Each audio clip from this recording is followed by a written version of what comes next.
오늘 본문은 사도행전 9장입니다. 사도행전 9장 1절에서 9절까지 말씀을 제가 봉독하도록 하겠습니다.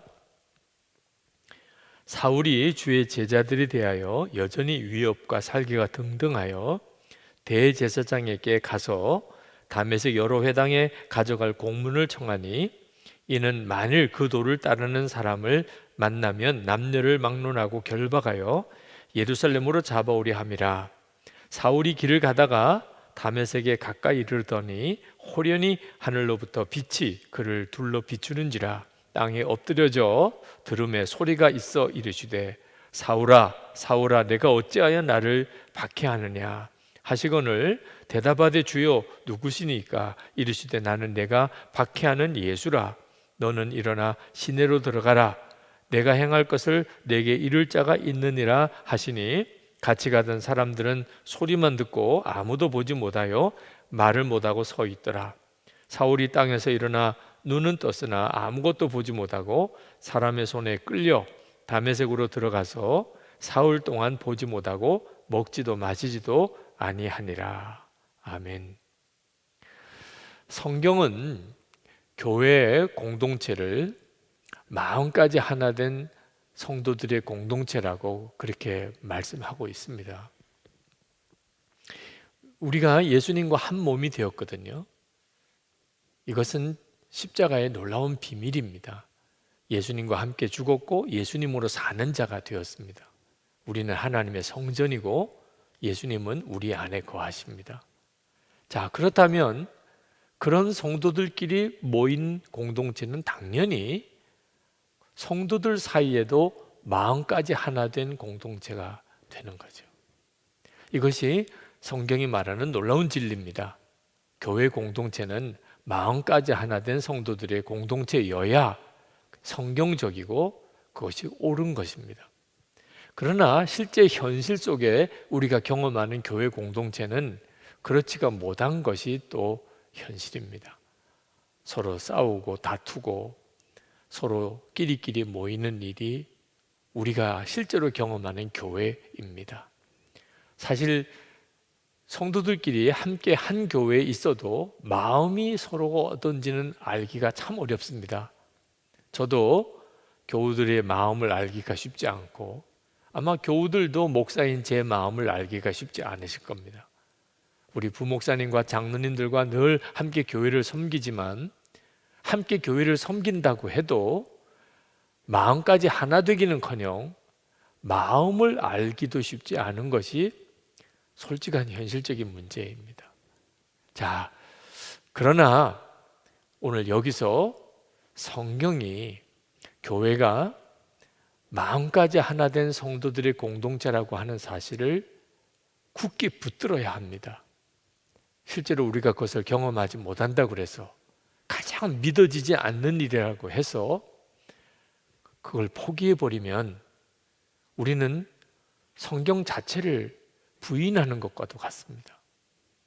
그 말은 우리는 정상적인 신앙생활을 하는 게 아니라는 뜻이고, 그리고 결코 예수 믿고 그리고 교회로 모인 하나님의 계획이 이루어지는 삶을 살지 못하는 것입니다. 저는 오늘 우리가 정말 마음까지 하나 된 그런 사람들의 공동체가 어떻게 되는 것인지를 다시 한번 마지막으로 여러분들과 같이 나누고 그 문제를 붙들고 기도하고 그런 교회를 세우는 숙제를 우리가 풀어서 교회가 다시 모이게 되기를 원합니다. 우리가 마음까지 하나 되는 그런 사람들의 공동체가 되려면 반드시 전제가 되어야 될 것이 예수님과의 관계가 바로 되어야 한다는 겁니다. 설교를 해서 되는 것도 아니고 가르쳐서 되는 것도 아니고 주장을 해서 되는 것도 아닙니다. 오직 우리가 예수님과 우리 한 사람 한 사람이 예수님과 온전히 연합한 자가 되고, 그리고 주님을 인격적으로 정말 만났고 예수님이 마음에 거하셔서 하나님의 성전된 자가 되면, 그러면 주님이 우리가 마음까지 하나 된 공동체를 만들어 주시는 겁니다. 그러므로 우리가 마음까지 하나 된 사람들의 공동체가 되는 일의 가장 중요한 열쇠는 인격적으로 예수님을 우리가 만나야 한다는 것입니다. 예수님을 인격적으로 만난 사람과 그렇지 않은 사람의 교회 생활은 완전히 다릅니다. 가정도 마찬가지입니다. 예수님을 인격적으로 만난 사람, 실제로 예수님을 바라보고 예수님이 주님이신 사람, 왕이신 사람, 예수님의 통치를 받는 사람, 그런 사람의 가정과 예수님을 건성으로 믿고 그저 교회 다니는 게 예수 믿는 건 줄 아는 사람의 가정은 정말 완전히 다릅니다. 그 하나됨에서 차이가 있는 것입니다. 오늘 본문은 사도 바울이 예수님을 인격적으로 만났던 체험에 대한 기록입니다. 오늘 이 본문에도 나오고 사도행전 22장, 26장 세 번에 걸쳐서 사도행전에만 사도 바울이 예수님을 만났던 일에 대한 기록을 하고 있습니다. 그 말은 대단히 중요했다는 거죠. 사도 바울의 삶 전체를 바꾸는 사건입니다. 사도 바울은 예수님을 만난 적이 없었습니다. 예수님의 부활 승천하시기까지 예수님을 실제로 만난 적이 없었던 사람입니다. 그는 예수님이 메시아라고 했던 것이 하나님을 모독하는 일이라고 생각하고 핍박했던 사람입니다.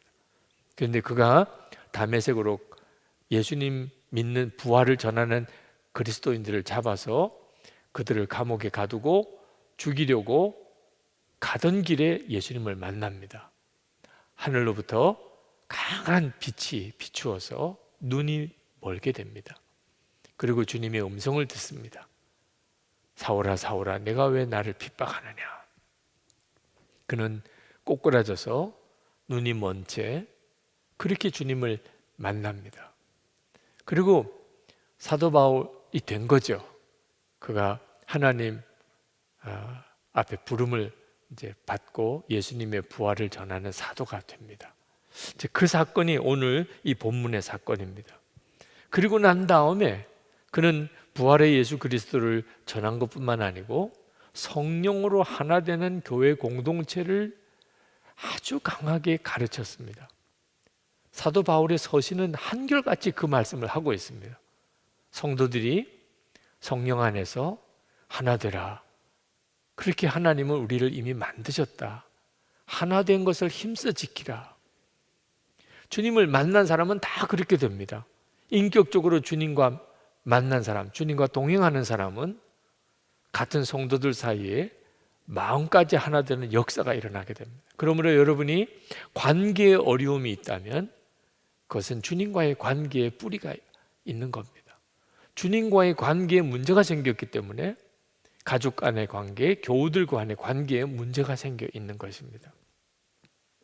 우리도 예수님을 인격적으로 만나야 비로소 모든 관계의 어려움이 풀어지게 됩니다. 그런데 여러분 정말 조심할 것은 오늘 이 본문을 제가 택하여 읽었지만 사도 바울처럼 이렇게 하늘로부터 강한 빛이 비치고 하나님의 음성을 육성처럼 이렇게 듣는 이런 체험을 해야 예수님을 인격적으로 만난 것인가 하는 것에 대한 오해를 하지 않았으면 좋겠습니다. 분명히 우리가 예수님을 인격적으로 만나야 하지만 그 말은 이런 어떤 신비한 체험, 예수님을 강한 빛으로 바라보고 주님의 음성을 실제로 듣는 그런 것을 예수님을 인격적으로 만난 거라고 오해하지는 않아야 합니다. 예수님을 인격적으로 만나는 것을 이런 형태로 만난 사람들이 지금도 있습니다.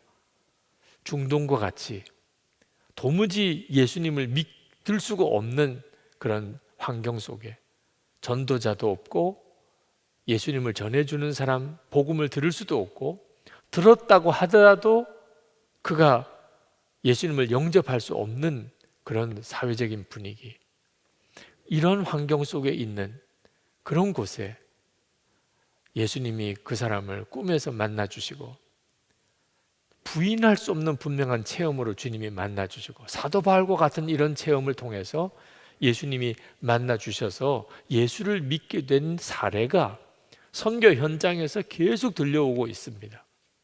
그러므로 예수님을 이런 사도 바울과 같은 체험을 통해서 주님을 만난 사람이 분명히 지금도 있습니다. 그걸 부정하자는 건 아닙니다. 그러나 지금 우리들에게 있어서는 그런 체험을 의존해서 예수님을 만나는 것을 기대하는 것은 오히려 주님을 만나는 너무나 놀라운 축복의 통로를 막아버리는 것입니다. 여러분, 우리가 인격적으로 예수님을 만나는 것은 예수님이 우리 안에 거하시는 것을 분명히 믿게 되는 겁니다. 믿어지는 거예요. 여러분이 인격적으로 예수님을 만났는지 안 만났는지는 예수님이 여러분 안에 거하시는 것이 믿어졌냐는 걸 말하는 것입니다. 예수님의 부활의 증거, 예수님이 부활하셨다는 증거는 빈 무덤만 아닙니다.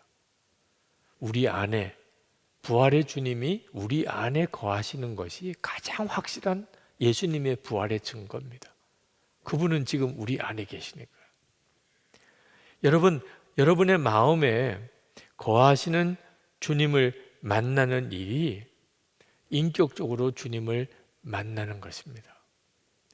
여러분이 이렇게 예수님을 마음에 거하시는 주님으로 만나려면 먼저 믿음이 있어야 합니다. 믿음으로 이 일을 시작해야 합니다. 예수님은 이미 여러분 안에 와 계십니다. 사도 바울은 예수님이 그 마음이 계시지 않은 상태에서, 그리고 예수님은 하나님을 모독하는 그런 아주 무서운 그런 심판을 받아야 될 자, 하나님을 모독하는, 모욕하는 자, 그런 자라고 생각했었던 사람이기 때문에 그런 형태로 주님이 사도 바울을 만나 주셔야 했던 거죠.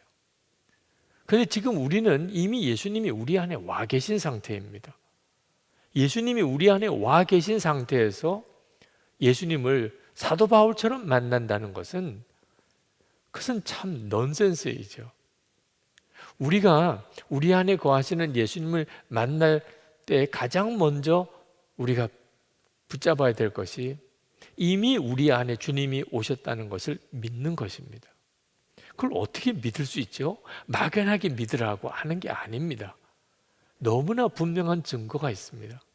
그것이 바로 말씀을 통해서 우리 안에 성령이 거하시는 것에 대해서 확증하는 것입니다.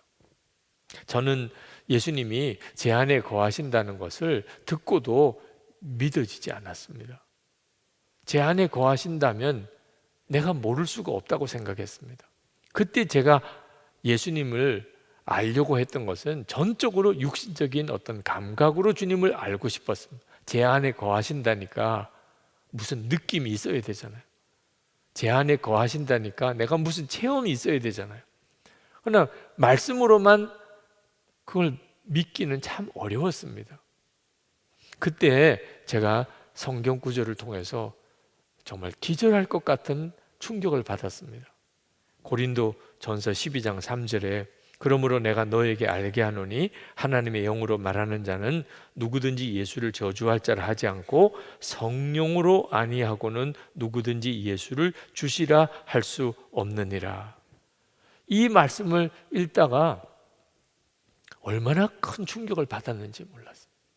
예수님을 내가 주님이라고 이렇게 믿고 고백하는 것이 성령의 역사라는, 제 안에서, 저는 그때까지만 해도 성령의 역사는 무슨 불을 받았다, 방언을 체험했다, 무슨 은사를 경험했다, 환상을 보았다, 뭐 그런 게 성령의 역사인 줄로 생각했습니다.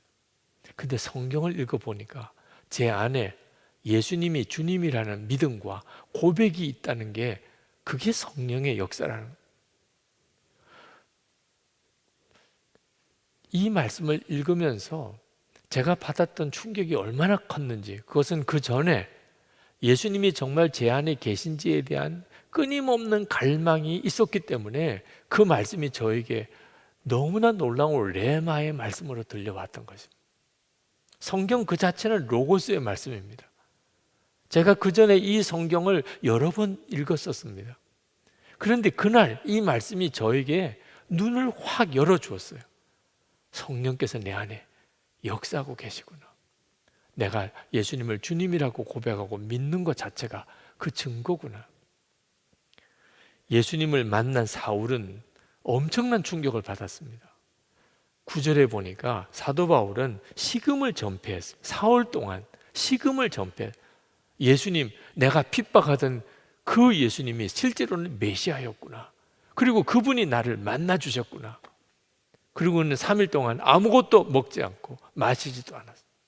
얼마나 충격을 받아서 그랬겠습니까? 저는 사도 바울처럼 3일 동안 식음을 전폐했다고 말할 수는 없지만 제 마음속에 충격은 그 못지 않았습니다. 내 안에 주님이 계시구나. 정말 성령님이 내 안에 계시구나. 저는 그 전에는 무슨 집회 때, 부흥회 때, 기도원에 갔을 때 그때 은혜 받으면 성령의 역사고, 아침에 잠자고 일어났을 때는 내가 무슨 성령의 체험을 하고 있는지 몰랐습니다. 밥을 먹을 때, 길을 갈 때, 사람을 만날 때 그때는 성령의 체험을 하고 있다고 전혀 생각 안 했습니다. 그런데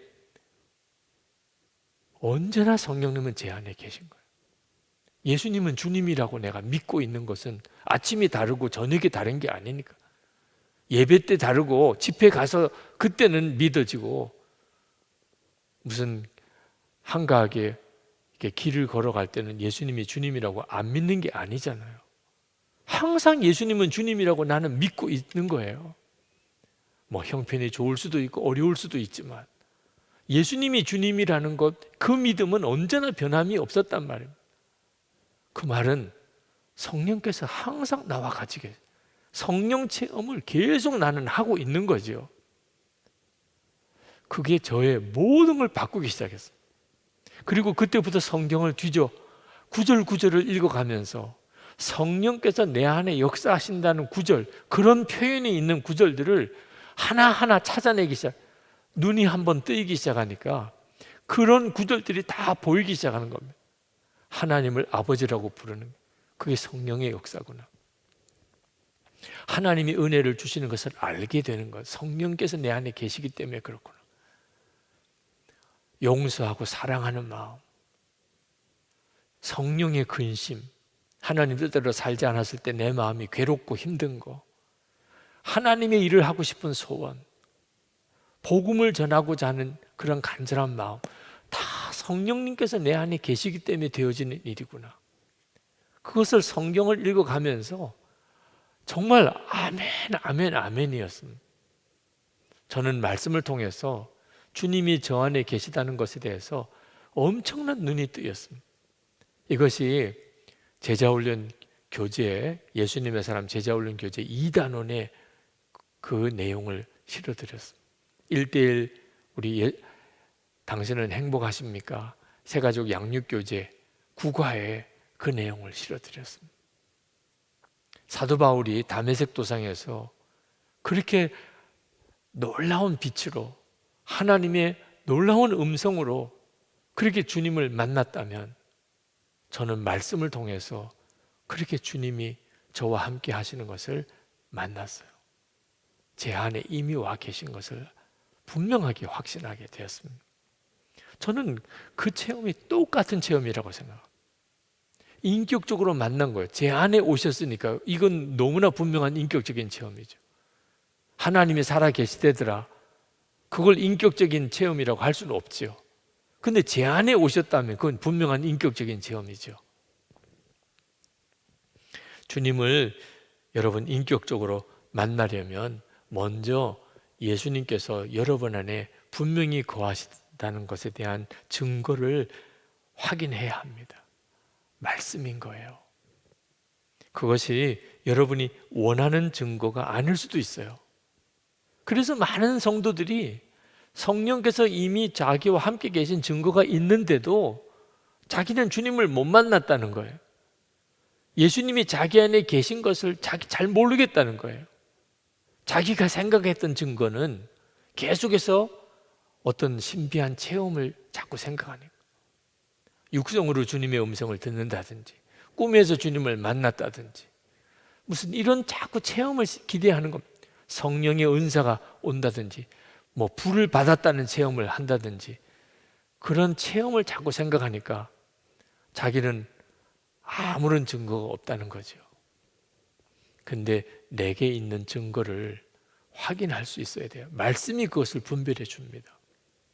이번에 온라인으로 제자 훈련을 실시를 했었습니다. 나는 죽고 예수로 사는 동행 훈련이라는 그런 제목으로 온라인 제자 훈련을 이번에 했는데 수료를 했습니다. 여러분 중에도 혹시 그 훈련에 참여한 분이 있을지 모르겠습니다. 어느 집사님이 간증을 이렇게 쓰셨어요. 그 중에 한 토막만 제가 읽어드리겠습니다. 특히 저에게 은혜가 되었던 것은 이단원의 내 안에 계신 예수님이었는데, 이 메시지는 한마디로 충격적이었고 망치로 머리를 한 대 맞는 것과 같은 메시지였습니다. 예수님이 내 안에 정말 계시다면 죄를 짓는 것이 어려운 게 맞다고 하신 말씀은 한 번도 생각하지 못했던 말씀이었고, 저는 내 안에 계신 예수님을 인정하지 않고 무시하며 살았음을 고백할 수 없는 시간이 되었습니다. 내 안에 계신 예수님 메시지는 하루 종일 말씀이 묵상이 되었습니다. 그날 이후로 계속 무언가를 할 때마다 가끔씩 예수님 해도 되나요? 라고 묻는 나를 발견하게 되었습니다.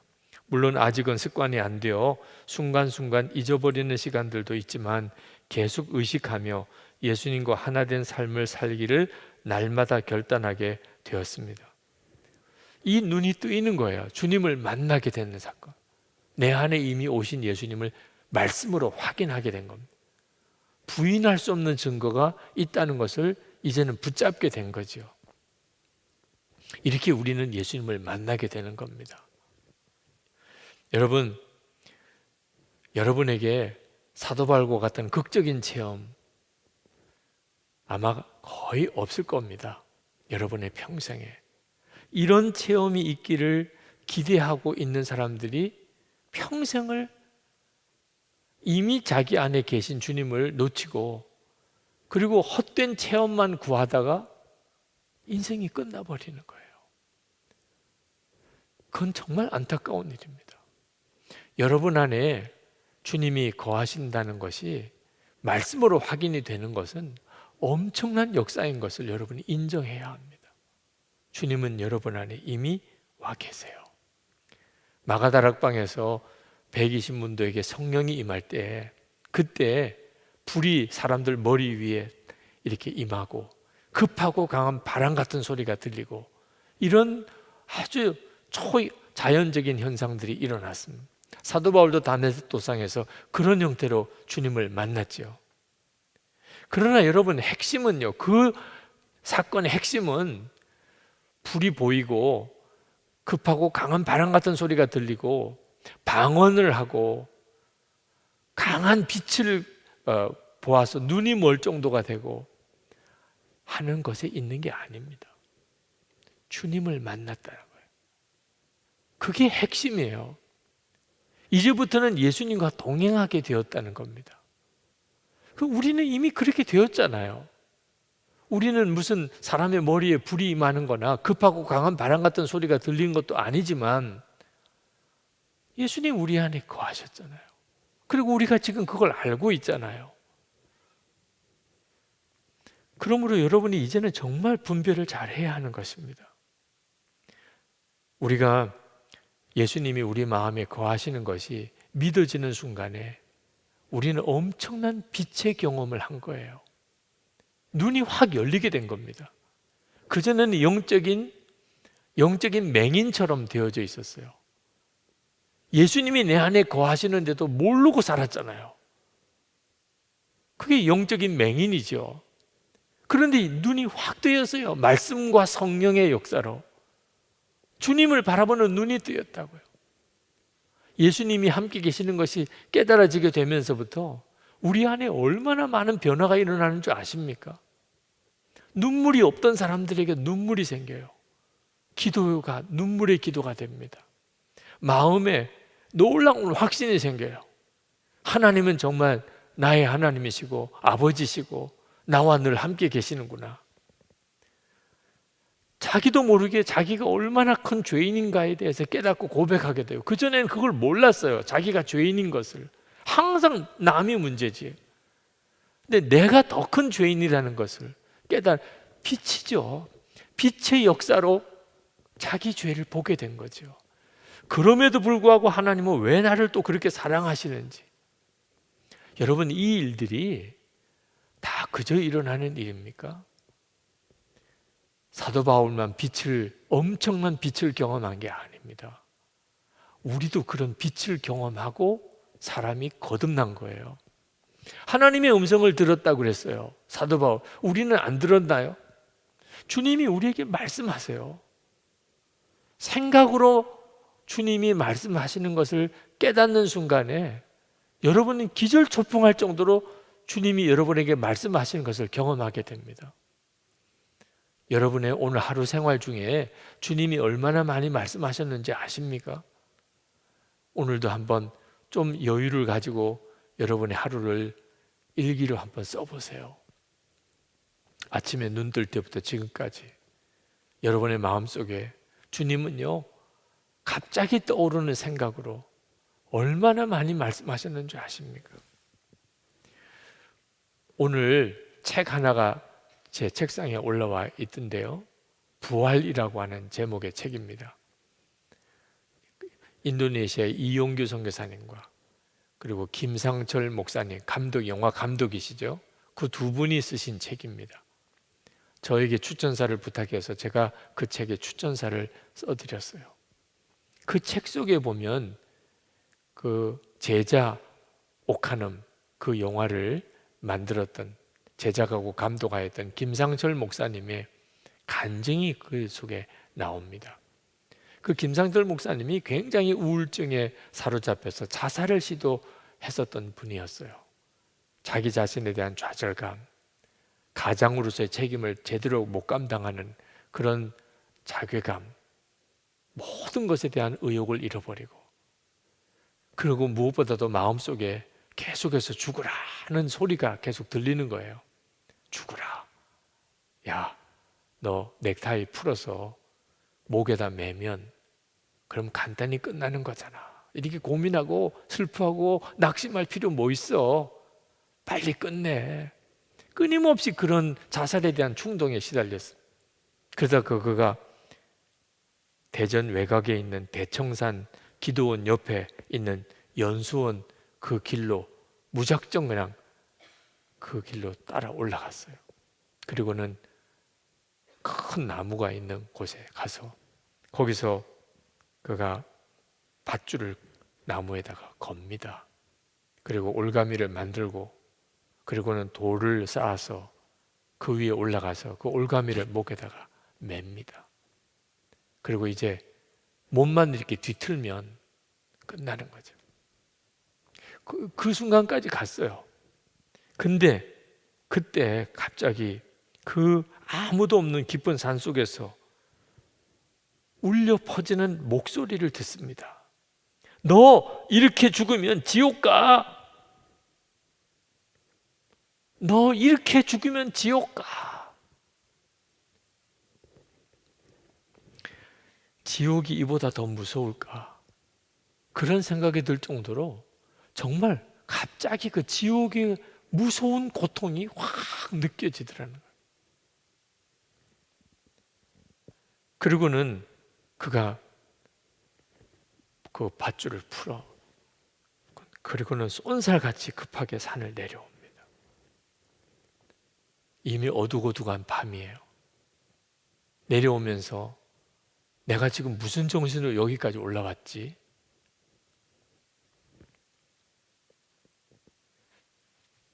그 정도로 자기도 이해가 안 될 정도로 거기에 그렇게 올라갔던 거죠. 여러분,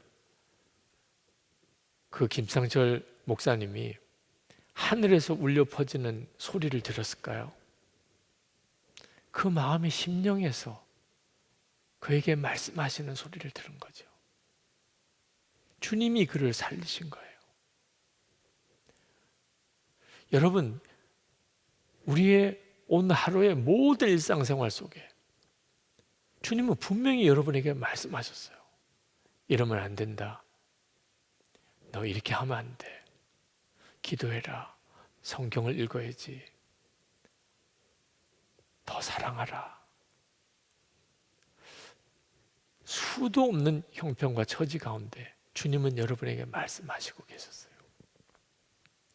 어떤 사람이 신비한 음성을 들었다고 하고 어떤 사람은 불체험을 했다고도 하고 그렇게 말씀하지만 중요한 것은 얼마나 강한 체험인가가 아닙니다. 그가 진짜 예수님을 만났느냐. 약한 체험은 예수님이 만난 게 아닙니까? 아주 세미한 음성은 주님의 음성이 아닙니까? 큰 소리와 작은 소리가 문제가 있는 게 아닙니다. 우리 모두는 다 사도 바울처럼 다 주님의 음성을 듣고 그렇게 삽니다. 어떤 사람은 깊은 병에 걸렸다가 그리고 예수님을 영접하고 그리고 극적으로 그 병에서 고침을 받는 사람들도 있습니다. 근데 중요한 것은 그가 병을 고침을 받았다는 게 아니고 그가 그 일로 인하여 예수님을 영접하고 믿은 거지요. 그게 중요한 겁니다. 어떤 사람은 병에 걸려서 예수님을 영접했는데 고침받지 못하고 죽은 사람들도 있습니다. 그럼 그 사람은 잘못된 겁니까? 어떤 사람은 예수님을 영접해서 고침을 받았기 때문에 그는 잘된 거고 어떤 사람은 예수님을 영접했는데 그냥 죽었기 때문에 그는 잘못된 겁니까? 병을 고침을 받았느냐는 차원으로 보면 잘되고 잘못된 걸로 갈리지만 예수님을 영접했느냐 하는 차원에서 보면 아무 문제가 차이가 있는 게 아닙니다. 어떤 사람이 병으로 인해서 정말 마음이 갈급해져서 예수님을 영접했는데 그때까지만 해도 그는 병 고침 받는 게 더 크지요. 그래서 예수님을 영접해 보니까 예수님을 믿은 게 비교할 수 없이 큰 문제예요. 자기가 병으로 다시 죽었다 하더라도 오히려 감사하게 되죠. 내가 그 병 때문에 예수님을 만났구나. 그게 진짜 핵심인 거예요. 예수님을 믿은 것이 중요한 거예요. 사실 병 고치는 것만 따지면 무당도 고친다고 하잖아요. 귀신도 고친다고 하잖아요. 우리에게 있어서 진짜 중요한 것은 예수님이 우리 안에 거하시는 거예요. 그렇게 주님을 믿게 된 겁니다. 도마는 보고 믿느냐 보지 않고 믿는 자가 복되다는 주님의 음성을 들었잖아요. 우리에게 하시는 말씀이에요. 우리는 예수님의 부활의 몸을 도마처럼 실제로 눈으로 목격하고 손가락으로 그 못자국, 창자국에 넣어보지 않고 우리는 믿었잖아요. 예수님의 부활하심을. 이거 진짜 기가 막힌 거죠. 그 믿음을 놓치지 않아야 됩니다. 바로 인격적으로 주님과 만나고 동행하는 것의 시작은 이런 믿음인 거예요. 저도 한 번은 주님, 저를 인도해 주세요. 아침에 눈을 뜨자마자 그렇게 기도했을 때 정말 너무나 선명하게 인도해 달라고 구하지 마라. 너는 믿으라. 나는 너를 떠난 적이 없다. 그때 내가 얼마나 기도를 하기는 하지만 온전한 믿음으로 기도를 못했다는 것을 깨달았어요. 주님 나를 인도하고 계세요. 내 안에 오셨으니까. 그런데도 주님 인도해 주세요. 인도해 주세요. 주님이 원하시는 것은 믿는 거예요. 인도하시는구나. 그래서 그날 인도해 주세요 라고 기도하다가 감사합니다로 끝났어요. 감사합니다. 주님 저를 인도하심이 감사합니다. 그러니까 훨씬 더 명확해지더라고요. 주님의 이끄심에 대해서. 우리에게 예수님이 우리 마음에 거하시는 증거는 너무나 분명해요. 그런데 주님이 나와 함께 계시는 게 분명한데도 왜 나는 주님과 이렇게 깊은 친밀한 교제 속에 들어가지 못할까? 거기에는 이유가 있습니다. 이게 안 되니까 많은 분들이 주님이 나와 함께 계신 것 자체도 또 믿음이 흔들려 버려요. 예수님이 내 안에 계시다. 그러면 주님과 더 깊은 교제 속에 들어가서 주님과 대화하고 주님과 동행하고 주님의 역사하심 가운데 살고 이렇게 돼야 되는데, 주님이 내 안에 계신 것은 알겠는데, 그건 믿어지는데 주님과 더 친밀해지지 않는 것은 웬 까닭일까? 거기에는 이유가 있더라고요. 우리가 예수님을 예수님답게, 그분답게 그분을 대하지 않는 거예요. 젊은이 교회 이번 부활주일 설교를 보물을 가진 사람, 이렇게 제목을 정했습니다. 이유는요, 부활하신 예수님은 우리 안에 계세요. 그런데 그 예수님이 누구냐 하면 보물이세요. 보물. 예수님이 하나님의 나라에 대한 비유를 말씀하시면서 마태복음 13장 44절에 천국은 밭에 감추인 보화를 발견한 농부와 같다. 그 보화를 발견한 농부가 자기 재산 다 팔아가지고 그 보물을 있는 밭을 사잖아요. 고린도후서 4장 7절에 우리는 이 보물을 질그릇에 가지고 있습니다, 이렇게 고백했잖아요. 자, 예수님이 보물인 줄 알고 그 예수님을 내가 얻으려고, 그 예수님을 내가 붙잡으려고 내 모든 것을 다 팔아 그 주님을 붙잡았느냐? 그걸 젊은이들에게 전하고 싶었어요. 부활의 예수님이 내 안에 계시다, 이것만 가지고 아직 끝이 아니더라고요. 내 안에 오신 그 부활의 주님은 보물이세요. 그 내 안에 계신 주님이 보물이라는 것은 내 모든 것을 다 팔아서 그 주님을 산 사람만 제대로 깨달은 사람인 겁니다. 내 안에 계신 예수님이 보물이라고 머리로는 알지만 자기 모든 것을 다 팔아가지고 예수님을 사지는 않은 사람을 아직도 모르는 사람이에요. 여러분이 진짜 여러분 안에 계신 예수님, 그분이 얼마나 귀한 분인 줄 아십니까? 아신다면 여러분은 예수님을 예수님답게 반응해드리고 있을 거예요. 그러면 주님과의 친밀함은 당연히 따라오게 되어 있습니다. 보화를 발견한 농부는 다 팔아버렸어요. 자기 가지고 있는 거 다. 우리식으로 표현하자면 나는 죽고 이제는 내 원함, 내 소원, 내 기대, 내 성질 다 버리고 십자가에 못 박고 나는 없어요. 이제는 예수님으로 사는 거예요. 그게 바로 예수님을 예수님답게 그렇게 여기며 반응하는 거예요. 근데 예수님을 믿고 내 안에 거하신다고 알면서도 나는 죽었다는 것에 대해서 명확하지가 않아요. 내 하고 싶은 거, 내 되고 싶은 거 여전히 포기 안 해요. 그러면서 주님과의 친밀함을 구한다는 건, 그건 주님을 정말 모르는 사람인 거죠. 저는 예수님을 예수님답게 우리가 반응하는 것은 세 가지 단어로 설명할 수 있다고 생각합니다. 하나는 오직, 또 하나는 먼저, 또 하나는 반드시. 이 세 가지 단어가 반드시 있어야 된다고. 예수님이 오직 예수님이에요. 그래야 예수님이 보물이신 것을 진짜 아는 사람이에요.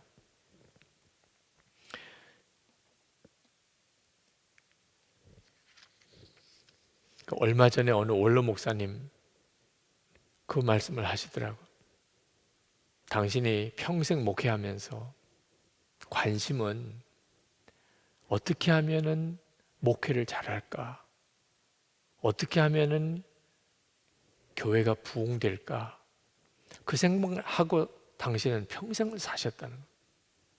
근데 이제 은퇴하고 난 다음에 지금 돌아보니까 내가 진짜 정말 붙잡아야 될 것은 예수님이셨다.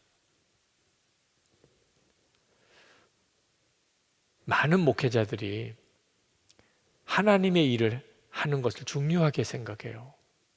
중요하지요. 하나님의 일을 하는 것. 그래서 설교도 하고 열심히 예배도 인도하고 신방도 하고 그렇게 목회를 합니다. 근데 성경을 가만히 보면 무엇이 하나님의 일이지요? 예수님은 말씀하세요. 요한복음 6장 29절에 예수께서 대답하여 이르시되 하나님께서 보내신 이를 믿는 것이 하나님의 일이니라. 하나님의 일은요, 예수님을 믿는 거예요. 저는 이번 코로나19 이제 이후가 큰 기도 제목이에요. 많은 분들이 그렇게 말해요. 코로나19도 어려웠지만 코로나19 이후가 더 어려울 거다. 정말 그런 생각이 듭니다. 어떻게 하지? 코로나19 확산이 이제 멈추고 다시 성도들이 교회로 오는 일, 그리고 교회를 다시 회복시키는 일, 한국 교회의 전체적인 어떤 문제들을 다시 회복하는 일, 이거 다 어떻게 하지? 그렇게 고민하다가 하나님이 저에게 깨우쳐 주시는 게 예수님만 진짜 믿어. 왜? 그 일은 주님이 하실 일이니까. 주님이 교회를 회복시키시고 주님이 교회를 다시 일으키시고 주님께서 우리를 이끄시는 거죠. 우리가 뭘 해요? 제가 뭘 하겠습니까?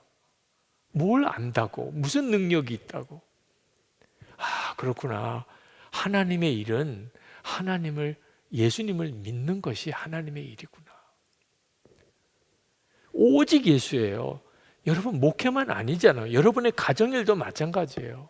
여러분의 가정에서 여러분은 하나님의 일을 하는 겁니다. 남편은 남편대로, 아내는 아내대로, 부모대로, 자녀대로.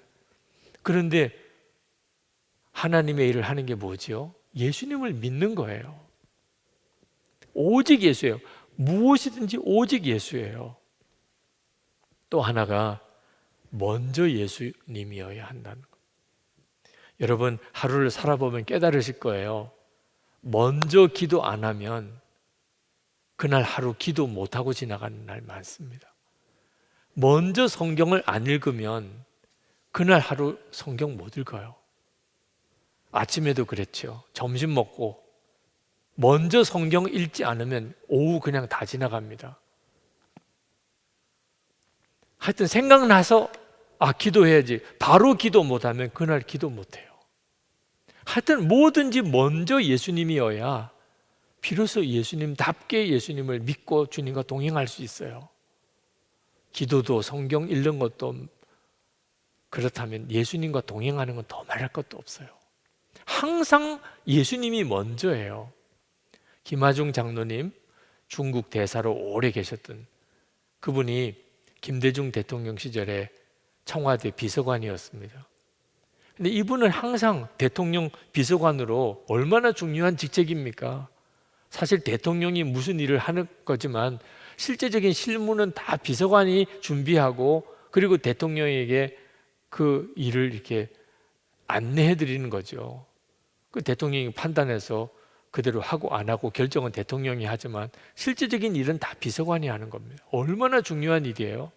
그래서 그 김하중 장로님은 항상 대통령의 결재를 받으러 갈 때 원칙이 먼저 기도하는 겁니다. 하나님께서 결정해 주세요. 하나님이 대통령의 마음을 주관해 주세요. 이 일이 하나님이 되게 해주세요. 항상 그게 원칙이었어요. 그런데 어느 날 급하게 대통령의 결재를 받으러 대통령 집무실 앞에 가서 대통령 앞에 섰는데 그때 생각이 기도를 안 한 거예요.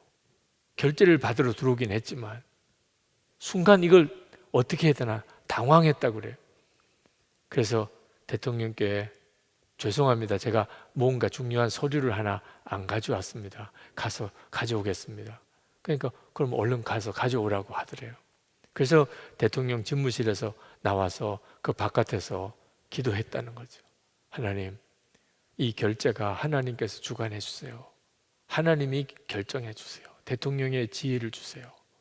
그리고 기도하고 난 다음에 다시 들어가서 이제 챙겨왔다고 하면서 결재를 받았다는 이야기를 들으면서 이렇게 우리가 예수님을 믿어야 예수님을 예수님답게 대하는 거예요. 항상 먼저 예수님이에요. 무슨 말을 하든, 무슨 도장을 하나 찍든, 무슨 결정을 하든 항상 예수님 먼저입니다.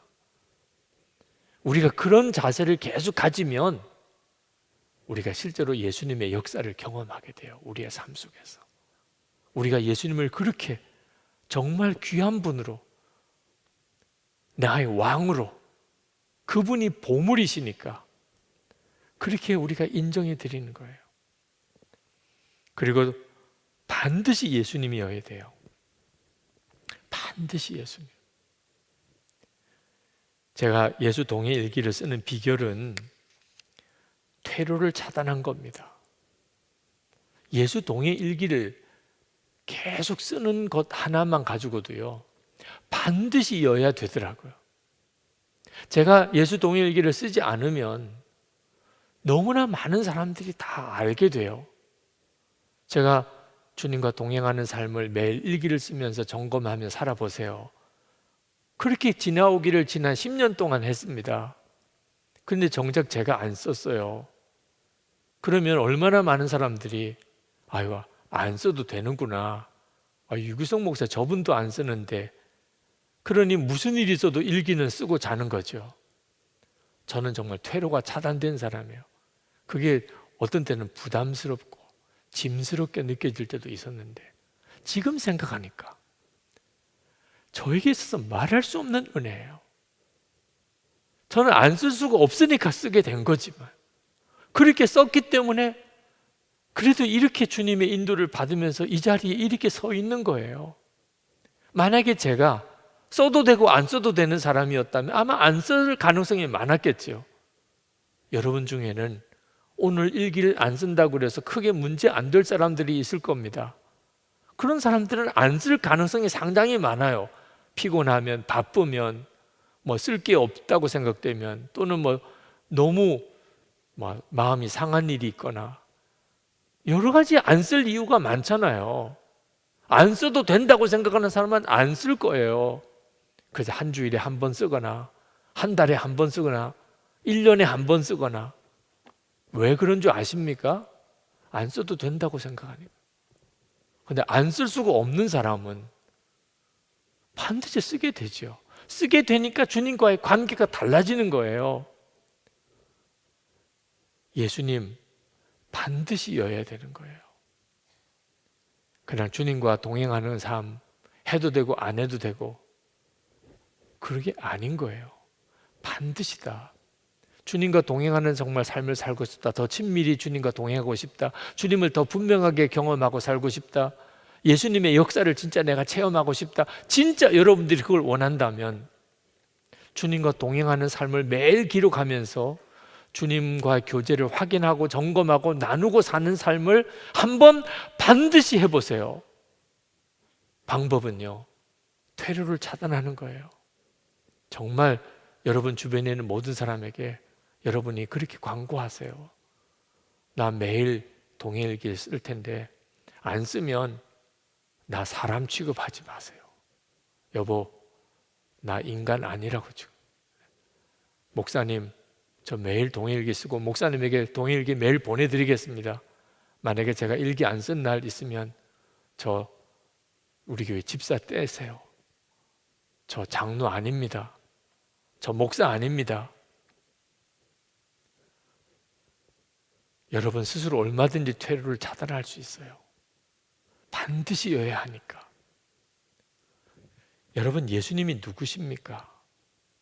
그분은 여러분의 주님이시고 여러분의 왕이고 여러분의 생명이세요. 보물이십니다.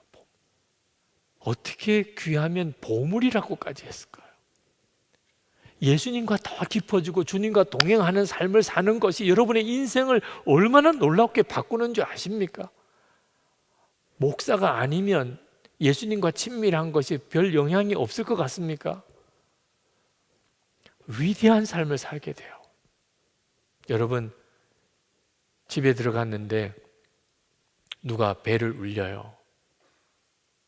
누가 왔나? 예, 우리 통장님이 오셨습니다. 왜 오셨대? 뭐 이런 식의 대화가 되겠죠. 근데 여러분이 집에 들어갔는데 여보, 지금 목사님이 집에 신방 오셨어. 그러면 그래? 그러면서 자기 들어가면서 옷매무새도 다듬고, 그리고 좀 생각도 좀 정리도 하고, 목사님이 신방 오셨는데 이렇게 생각이 들면서 자세가 달라지잖아요. 어떤 사람이냐에 따라서 여러분의 태도가 확 달라지잖아요. 예수님, 그분은 만왕의 왕이시고 내가 어떻게 믿느냐에 따라서 여러분의 삶 속에서는 대우가 달라져요. 근데 실제로 예수님은 그런 대우를 받을 분이 아니에요. 그분 하나님이세요. 만왕의 왕이세요. 그런데 우리가 예수님을 얼마나 무시하고 하찮게 여기고, 내 삶 속에서 내가 만나는 모든 사람들 중에 한 분 정도쯤, 그러니 주님과의 친밀함이 더 깊어지지 않는 거죠. 내 안에 계신 것은 믿지만 예수님은 내 삶의 실제가 아닌 거예요. 아무런 역사를 하시지 않아요. 포도주가 떨어졌는데 주님은 아무것도 안 하시고 계세요. 바꾸셔야 돼요. 여러분 안에 예수님 얼마나 놀라우신 분인가를 분명하게 기억하고 제대로 반응해야 돼요. 오직 예수님이고, 먼저 예수님이고, 반드시 예수님이어야 돼요. 예수 동행 일기 쓰는 거 하나 이제 건성으로 그저 생활 일기처럼 쓰지 마세요. 그 예수 동행 일기 쓰는 것을 위해서 식사 시간 구분하듯이 시간을 구분하세요. 바빠서 적당하게 쓰고 피곤해서 못 쓰고 지나가고, 예수님을 그렇게 대한다고 생각하셔도 돼요. 여러분이 그렇게 주님을 향한 마음이 바꿔지기 시작하면 반드시 여러분의 삶에 주의 역사가 일어나게 됩니다. 그리고 관계가 다 달라져요. 가정은 가정대로 하나가 돼, 마음까지 하나가 되는 역사가 일어나요. 교회 공동체는 마음까지 하나 된 사람들의 공동체가 되는 거예요. 자, 이제 우리 같이 기도하는 시간을 좀 갖겠습니다. 무엇보다도 오늘 이 시간을 지나면서 여러분들의 마음에 이미 여러분 안에 계신 예수님에 대한 여러분의 태도가 완전히 달라지기를 바랍니다. 주님과의 관계가 새롭게 시작되기를 원합니다. 아주 정말 진짜 보물을 대하듯이 대하세요. 그리고 매일매일 주님과의 동행을 소홀히 생각하고 그냥 넘겨버리지 마세요. 기록하고 또 기록해 두세요. 보배입니다. 주님과 동행했던 하루의 기록은요, 보배입니다. 여러분의 후손들에게 열매가 맺어질지도 몰라요. 100년, 200년 뒤에 그것이 열매가 맺어질 수도 있지만 분명한 것은 보배예요. 주님과 하루를 동행했던 기록 놓치지 마시기 바랍니다.